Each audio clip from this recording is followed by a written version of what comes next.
Isaac Newton, the mind that changed the universe. Imagine a tiny premature baby, so small he could fit inside a mug. Fragile, vulnerable, and utterly dependent. This was Isaac Newton, born on Christmas Day 1642, in the quiet, rural heart of England. A time of great upheaval and change, yet in this small corner of the world, life seemed to move at a slower pace. His father had died before he was born, leaving a void that would resonate throughout Newton's life. And then, at the tender age of 3, his mother made a difficult decision. She left him behind to be raised by his grandmother, stepping away to remarry and start a new life. The boy who would one day unlock the secrets of the universe, unravel the mysteries of light and gravity, began life feeling abandoned and profoundly alone, a sense of isolation that would become both a burden and a catalyst. This early pain shaped him, forging a character that was fiercely independent, deeply introspective, and often wary of others. While other boys played games and chased after fleeting joys, Isaac found solace and fascination in a different kind of pursuit.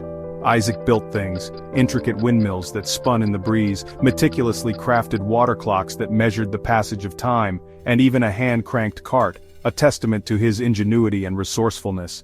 He was utterly obsessed with how things worked, driven by an insatiable curiosity, always tinkering, always observing, always seeking to understand the underlying mechanisms of the world around him.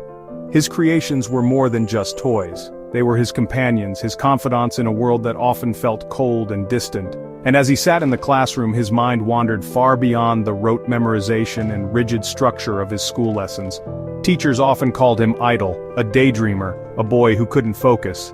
But while they saw a lack of engagement, he was busy tracking the sun's movement across the sky, meticulously recording his observations, and filling notebooks with nascent ideas that would one day revolutionize our understanding of the universe. The world saw a quiet, perhaps even difficult child, a boy who seemed out of step with his peers.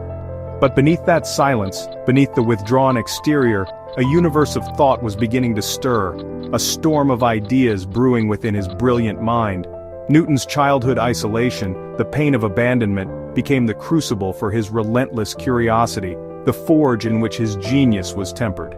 He wasn't just building toys, he was building the foundation for a new way of seeing the world, a new framework for understanding the cosmos. The seeds of genius were quietly taking root in the fertile ground of a lonely boy's mind, nurtured by solitude and fueled by an unquenchable thirst for knowledge.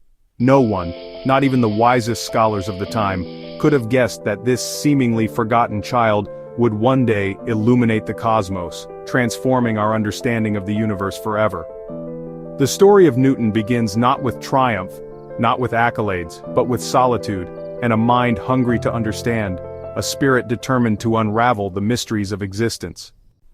In 1661, a pivotal year, Newton traded the familiar fields of his farm for the hallowed halls of Cambridge University. It was a journey that would forever alter the course of science. He arrived not as a privileged scholar, basking in wealth and status, but as a sizar, a student working as a servant, diligently earning his keep to pay his way through the esteemed institution.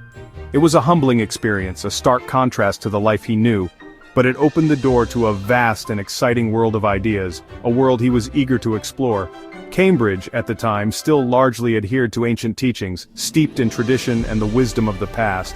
But beneath the surface, a revolution was brewing, a seismic shift in thought. Visionary thinkers like Galileo and Descartes were challenging established norms, rewriting the very rules of understanding the universe. Newton, with an insatiable thirst for knowledge, devoured these radical new ideas, absorbing them like a sponge.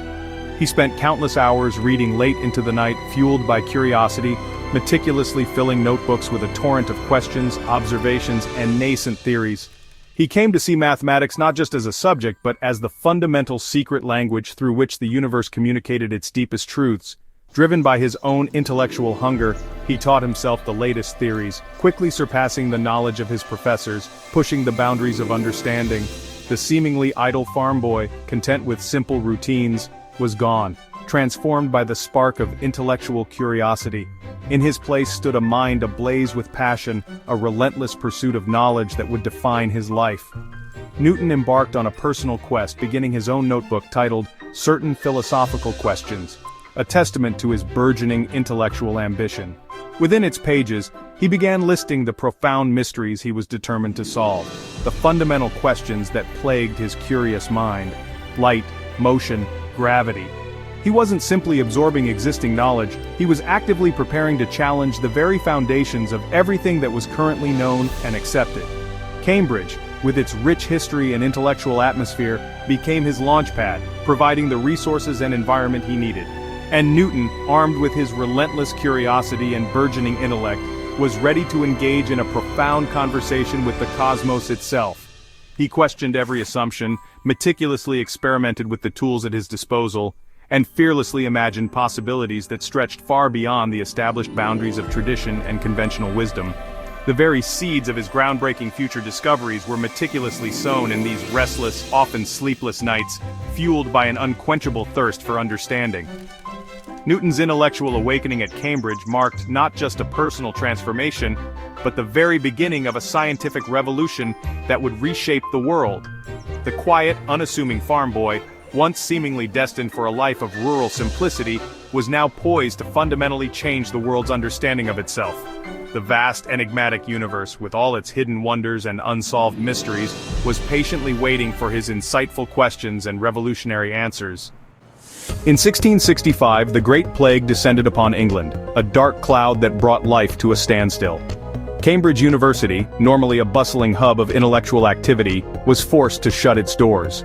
Students and scholars scattered, seeking refuge from the deadly disease. Among them was a young Isaac Newton, who retreated back to his family farm in Woolsthorpe, Lincolnshire.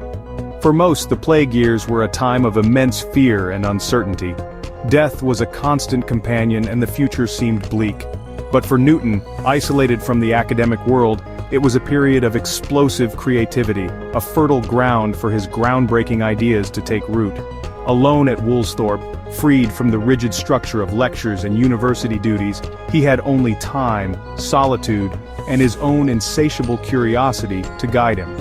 In just 18 months, a remarkably short period, he laid the essential groundwork for some of his greatest and most influential discoveries. This period became known as his Year of Wonders, a testament to the extraordinary intellectual leaps he made. The famous apple story? It wasn't just a whimsical anecdote about a fruit falling from a tree, it was about a profound question that sparked a revolution in thought. Newton, observing an apple drop in his orchard, wondered, could the very same force that pulls the apple to the ground also be responsible for holding the moon in its orbit around the Earth? Before Newton, the prevailing view was that the heavens and Earth were fundamentally different realms, governed by entirely separate and distinct sets of rules. Newton boldly erased that artificial line of separation, imagining instead a single universal force, gravity, a force that was responsible for binding both the humble apple to the earth and the majestic moon in its celestial dance. This simple yet profound idea was the seed from which his revolutionary theory of universal gravitation would eventually grow.